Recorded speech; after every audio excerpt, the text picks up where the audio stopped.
The lab result can be real and still not be a product.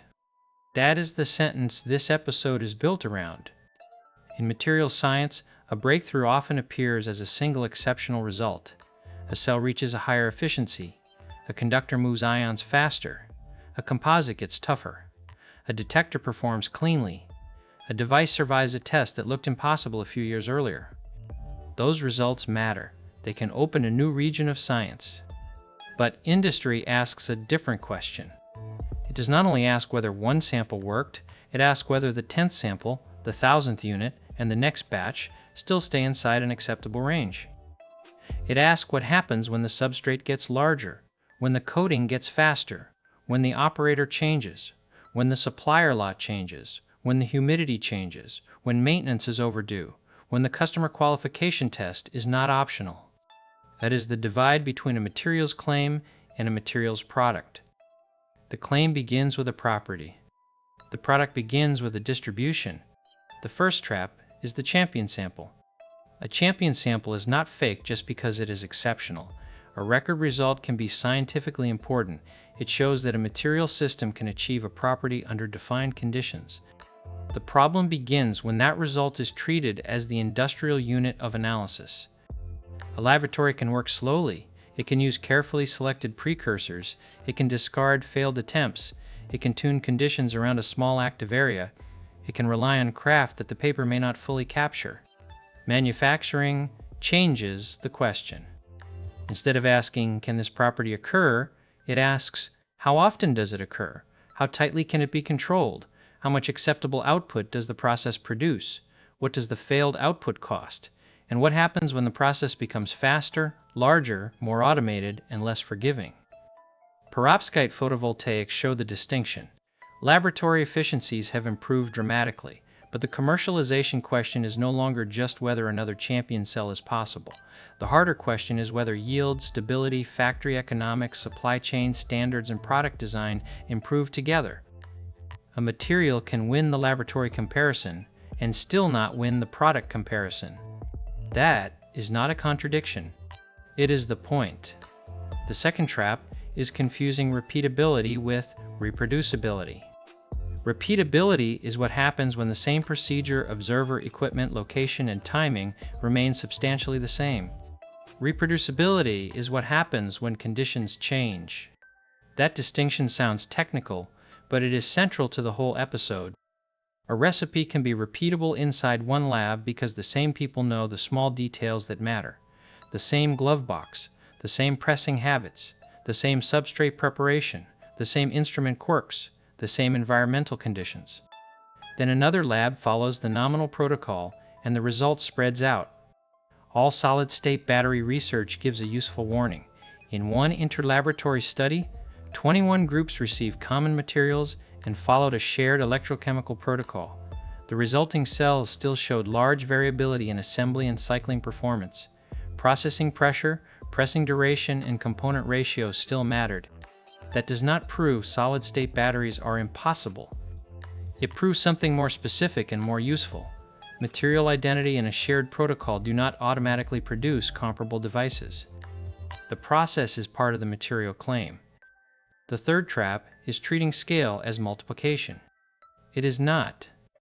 A small device can avoid bad regions. A larger device integrates them. A thin layer behaves differently from a thicker one. A small batch mixes, heats, dries, cools, and reacts differently from a larger batch. Edge effects become area effects. Rare defects become routine yield events. That is why device geometry matters.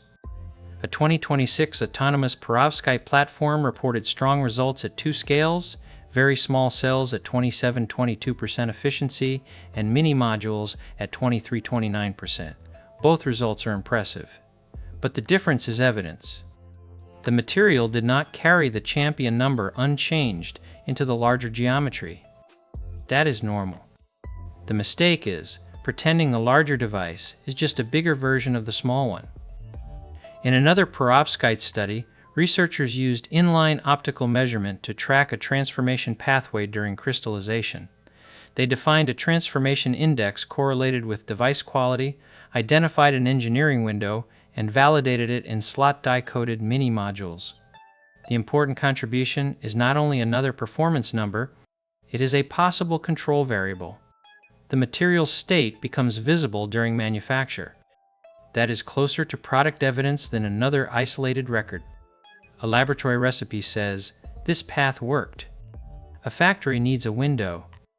A process window is the range of conditions where acceptable output still appears: temperature, pressure, concentration, speed, atmosphere, dwell time, humidity, thickness, material state. A narrow recipe can make an excellent sample and still be hostile to throughput. A wider window gives a production system room to absorb drift. That is why automation can matter, but only if we understand what it proves. A closed-loop perovskite platform combined machine learning-guided molecule selection with automated fabrication. The paper reported fabrication reproducibility nearly 5 times higher than manual fabrication. That is useful evidence. Automation can make hidden variation visible. It can log conditions. It can test parameter combinations. It can separate robust regions from lucky points. But automation does not remove the scale-up problem. Small cells and mini modules are not decades of field performance. They are not full-size module yield. They are not maintenance burden, bankability, or commercial production. Autonomous experimentation can improve the evidence entering the pilot line. It does not make the pilot line unnecessary. A pilot line is often described as a small factory. That understates it. A pilot line is an experiment on the production system itself. It tests the interaction among materials, equipment, sensors, controls, maintenance, quality procedures, worker actions, throughput, and economics. This is the evidence gap between bench-proof and commercial capital. DOE's Critical Minerals and Materials Accelerator makes that gap visible. It targets technologies that have been proven at bench scale and funds prototype and pilot work to mature them and build confidence for private investment. The missing evidence is not only whether the chemistry works, it is mass balance, energy use, equipment lifetime, environmental handling, input availability, labor, throughput, capital intensity, operating cost, product consistency. That is why techno-economic analysis and life cycle assessment are not decorations added after the science. They are part of the product question. The product claim includes the factory. A champion result creates attention. Yield creates capacity. If a process makes one superior device but only a small share of output meets specification, the factory still pays for the failures. It pays for the substrate, the material, the equipment time, the energy, the labor, the inspection, the disposal, the delayed delivery, the qualification risk. The best unit may be extraordinary while the average economics are unworkable. This is where direct manufacturing evidence becomes different from adjacent scale-up evidence. Standards, techno-economic analysis, and life cycle assessment matter. They define constraints, but they are not substitutes for production data. Direct production evidence looks more concrete: named wafers, lots, tested units, yield, throughput, uptime, yield loss causes, and process capability controls. The Darkside 20K silicon photomultiplier production campaign gives a bounded example. It reported production wafers, production lots, testable dice, average wafer yield, probing rate, uptime, weekly throughput, yield loss decomposition, and process controls. That does not prove perovskite commercial line yield. It does not prove battery commercial line yield. It does not prove every advanced material follows the same path. It shows what manufacturing evidence looks like when a claim is attached to a named production system and measured as acceptable output under industrial constraints. A supporting ASIC case shows the failure side. In ABC star production and pre-production testing, some wafers or lots fell to very low good chip yield under failing conditions. After operating parameter mitigations, yields improved substantially.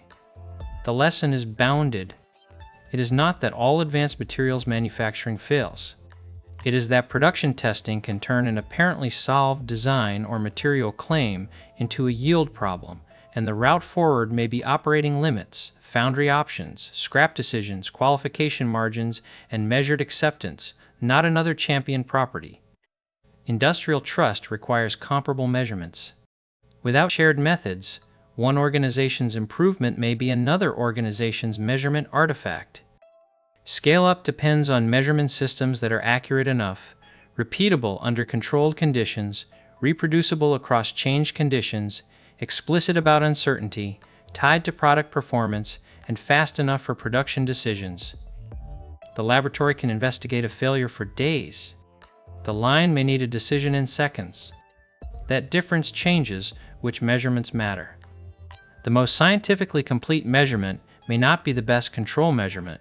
A simpler inline signal may be more valuable if it predicts final quality early enough to change the process or reject the unit.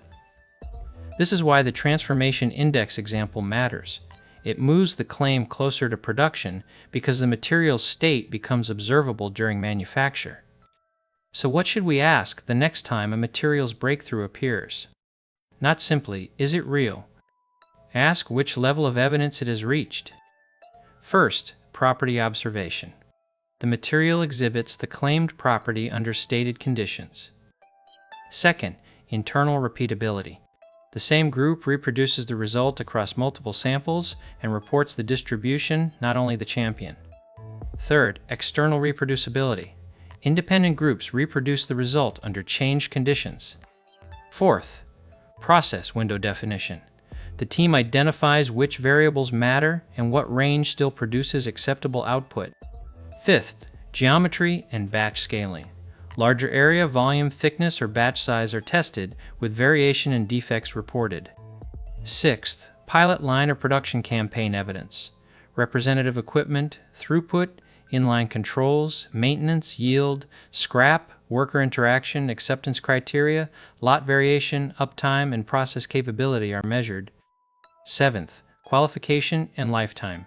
The product passes application-relevant reliability, safety, environmental, and customer tests. Eighth, economic and supply chain viability. The process has a credible capital, operating cost, material supply, environmental, and service model against the incumbent. Those levels are not a universal regulatory sequence. They are a discipline against collapsing everything into one word: breakthrough. Scale-up does not merely test whether a laboratory result can be made bigger. It changes the object being tested. The small sample becomes a process. The process becomes a distribution. The distribution becomes a product. The product becomes a factory, a supply chain, a qualification record, and an economic commitment. A material claim can be scientifically valid and still fail, narrow, or change under that transition. That is not an argument against discovery. It is an argument for completing it. The material's breakthrough that matters is not the one that appears once under ideal conditions. It is the one that keeps appearing when the conditions become industrial. If you want more episodes that test technology claims against production evidence, subscribe to Quantum Convergence Matter.